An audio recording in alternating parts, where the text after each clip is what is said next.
Over 50% of the buyers complete more than 10% of their B2B buying on Amazon Business today. Today, not planning to, but already do. If I'm a traditional distributor that is looking at, I think, my traditional relationship-based business is going to do fine. I can just layer on an e-commerce website and I'm going to compete.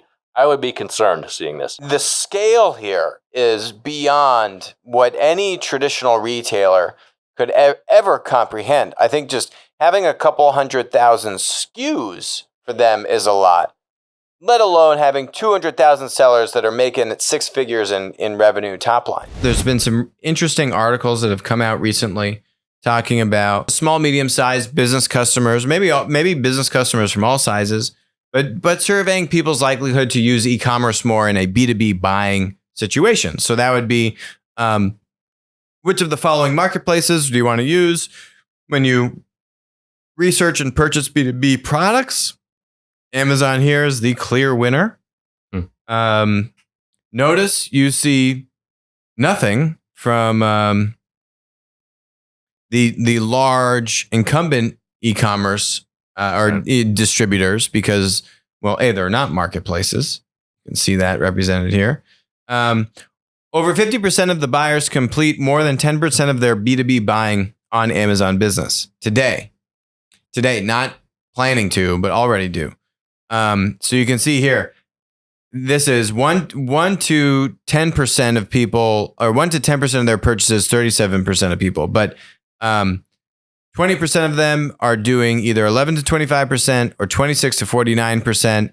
And you actually have 12% of them are doing over 50% of their buying on just Amazon Business.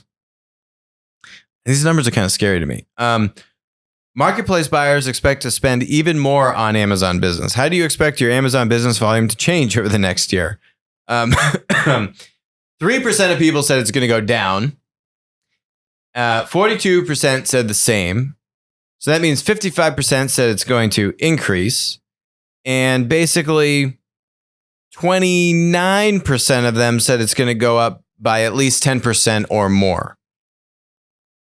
I mean, these are pretty material numbers. Yeah. I mean, what it says to me is, one, the marketplace value prop, when it's working, is resonating very well with B2B customers. There was a lot of, I would say, kind of hedging, or, Amazon can't do it in B2B. B2B customers don't want to buy from a marketplace and all this kind of stuff. That's clearly not true. And it's the proportion of B2B customers that want to buy on Amazon is just going to continue to grow, or want to buy in this marketplace experience is going to continue to grow. So if I'm a traditional distributor that is looking at, I think, my traditional relationship-based business is going to do fine. I can just layer on an e-commerce website and I'm going to compete. I would be concerned seeing this. The thing I would take as positive is, hey, if I'm looking at launching my own B2B marketplace, there's a big opportunity here. There's a lot of customers that want this value proposition. That number is growing. How can I get a piece of that pie? Yep. Now here's another report on marketplaces in general. So this is saying of the top 100 marketplaces globally, more than half of them have launched in the last 7 years. Now, I feel like that's kind of counterintuitive. You wouldn't necessarily think that these are product marketplaces, right? But, you think Amazon launched in 1994.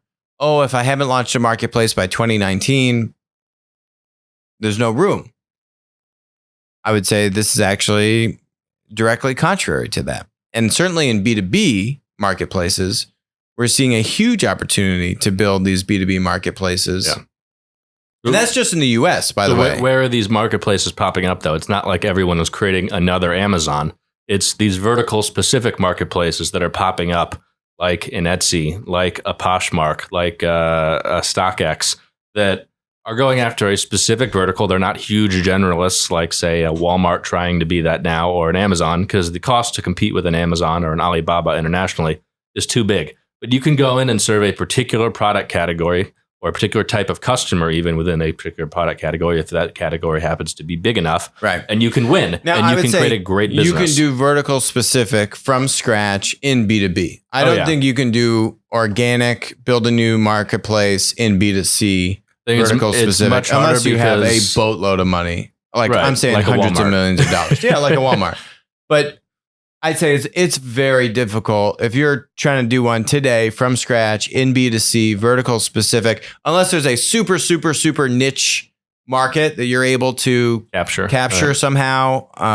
I'd say most of those opportunities, at least for this kind of generation of technology, the low-hanging fruit is gone at this stage. In B2C. There are dominant or just some entrepreneurs in a garage. In B2C, those low-hanging fruits have been captured. They're either are dominant marketplaces or ones that are well on their way to being there.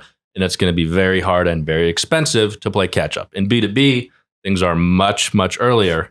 And there's definitely that opportunity to actually go launch these things and scale them successfully, particularly if I have the advantages of a large distributor. Well, if you have a large incumbent, you could probably still do this in B2C. But yes, that's a whole other story. I'm saying organically, few people in a garage, I wouldn't do it on B2C. In B2B, I think you absolutely could. What you're saying, vertical specific. Look at this stat. This is Amazon Marketplace holistically. This is saying at least 25,000 sellers with $1 million in sales or more. I mean, that's astounding to me.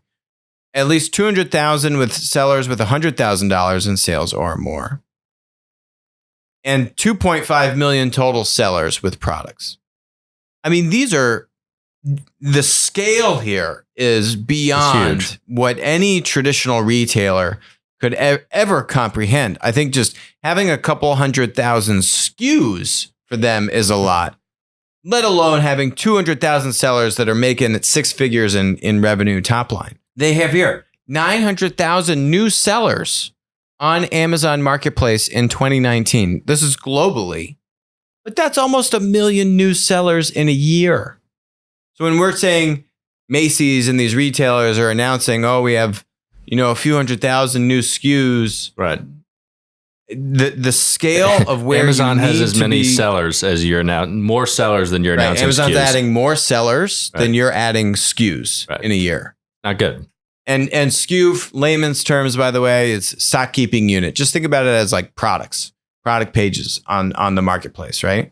So now if you're adding almost 1 million sellers, how many SKUs do you think Amazon's adding every year, right? I mean, the numbers of this are just phenomenal. So there's more research to come on this, but B2B marketplace and consumer tendency to buy on B2B marketplaces, it's just the beginning. It's not even the tip of the iceberg. I mean, B2B distribution is easily the largest industry in the United States economy. It's at least $6 trillion. I've seen reports of $8 trillion. Some people say more. What is healthcare? Healthcare is about 15% of the US GDP. US GDP is $20 trillion. Okay, that gives you $3 trillion in healthcare. What is consumer retail? $2.5 trillion. I mean, the size of B2B distribution is so large, and the dearth of B2B marketplace startups is the other astounding fact that we've talked about many times on the show about how there's such a vacuum of marketplace startups in B2B as compared to what we see in B2C. And there's a lot of reasons why that is. But the point is, there's tremendous opportunity, even if you're just a few entrepreneurs in a garage, in school, coming out of school, whatever it is, leaving a job. B2B distribution has a plethora of opportunity.